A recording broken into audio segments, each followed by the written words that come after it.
Señor Duran i Lleida, buenas tardes. Muy buenas tardes. La primera pregunta, no sé si tiene la información, Mariano Rajoy se acaba de reunir con Fernández Toso, Comisiones Obreras, luego con Rosell, luego con Cándido Méndez, y Rajoy, ha filtrado ya desde Génova, desde el Partido Popular, ha dicho que antes de Reyes tiene que haber un acuerdo de reforma laboral, patronal, sindicatos, y que si no hay acuerdo, pues que actuará el Gobierno. Bueno, yo es lo que le pedí al presidente Rodríguez Zapatero durante la anterior legislatura, ¿no? Yo creo que es mucho mejor que la reforma laboral sea consecuencia de un diálogo social, de un acuerdo social, pero yo creo que el Gobierno no puede negligir su responsabilidad y no puede descansar la misma en que exista o no exista. Por tanto, lleva mucho tiempo hablando y negociando y dialogando sindicatos y patronal. La reforma laboral es urgente, la legislación laboral que tenemos no se sostiene, es una legislación pensada para tiempos de autarquía, no para tiempos de una economía abierta y para tiempos en los que los trabajadores no tenían protegidos sus derechos, cosa que no sucede en la actualidad. Por tanto, a mí lo que dije ya con Zapatero lo sigo repitiendo ahora. Creo que hay que hacer esa reforma laboral, vamos a ver cuál es el contenido que propone el Gobierno y entonces la juzgaré, pero la necesidad de la misma la comparto. Lo que está claro, señor Duran i Lleida, es que si tuviéramos que apostar, apostábamos a que no va a haber acuerdo entre patronal y sindicatos.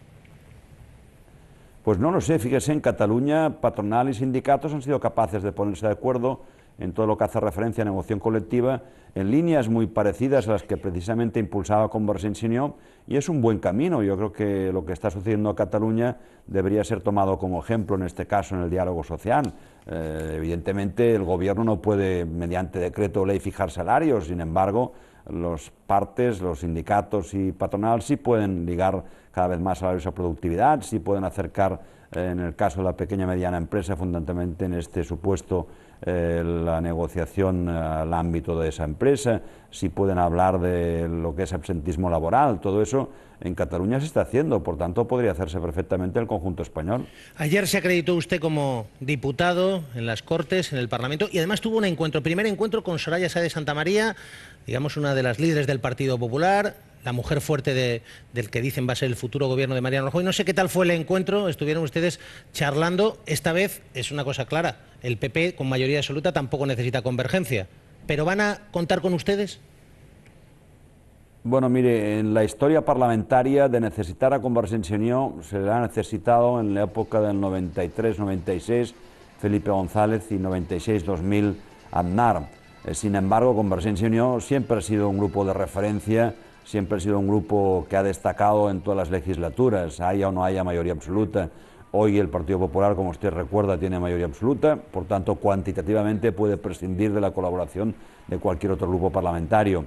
Pero no hay que olvidar, ni mucho menos, que esta legislatura va a ser muy difícil, que hay que adoptar decisiones muy importantes de cara al futuro del país, especialmente en el terreno económico y social, y que yo estoy convencido que Convergència i Unió va a tener un papel muy importante en esta legislatura, aunque exista mayoría absoluta. De ello no hablamos en el día de ayer, porque ayer básicamente hablé con Soraya Sáez de Santamaría en su condición todavía de portavoz y por tanto de las cuestiones de presencia en las mesas y de presencia en las comisiones y de presidencias y de nuestras aspiraciones al respecto, como en su día lo hice con el Partido Socialista hace 4 años, porque era el Partido Socialista quien había ganado las elecciones, aunque en ese caso con mayoría relativa.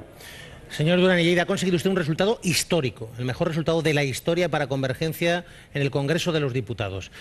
Y ustedes, el gobierno catalán, había hecho recortes antes de las elecciones, ha hecho y ha anunciado recortes después de las elecciones. Estoy leyendo ahora mismo en el diario El País, una última hora, que la Generalitat va a despedir interinos, eliminar pagas y permisos a los empleados públicos. ¿Va a haber más recortes aún en Cataluña? Y es más, ¿esto es lo que se avecina para el resto del país? ¿Es inevitable?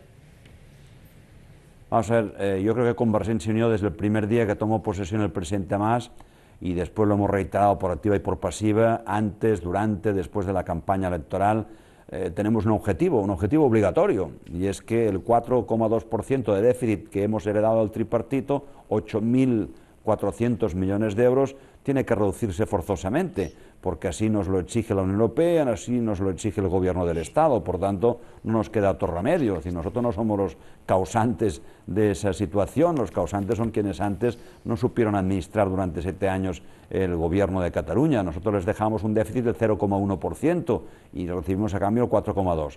En la primera etapa se han hecho recortes, se han ajustado los presupuestos y hemos dicho siempre que no podíamos en un solo año hacer el ajuste que nos exigía el Gobierno central, pasar del 4,2 al 1,3 del PIB, y que eso tendría que hacerse en 2 años. Por tanto, este segundo año vamos a continuar en la misma línea, pero en ámbitos distintos. Va a haber más esfuerzos, no tanto en cuanto a servicios, sino en cuanto a una creación de alguna tasa, y es lo que ha anunciado ya el presidente de la Generalitat, y se irá concretando. Mientras tanto, las noticias que van saliendo en los medios de comunicación, hasta que no se conozcan los presupuestos, el proyecto de presupuestos de Cataluña, son noticias muy respetables, pero que hay que hacerles pues el caso que debe hacerse cualquier noticia que no se ajuste necesariamente a la fuente de información correcta, ¿no? Le hago varias preguntas rápidas en torno a esto. Por ejemplo, el conseller de Sanidad del Gobierno de la Generalitat pues ha anunciado una especie de reforma o una especie de seguro privado obligatorio para rentas determinadas, para rentas altas. ¿Esto no fragmentaría de alguna manera el sistema sanitario? Bueno, el conseller hizo esas declaraciones y a continuación rectificó las mismas. Yo creo que yo no las entendí cuando las hizo. Vamos, leí el teletipo y no entendí exactamente qué es lo que estaba proponiendo, y reitero, ha rectificado ya sus declaraciones. Son una opinión personal que no es ningún tipo de decisión del Gobierno.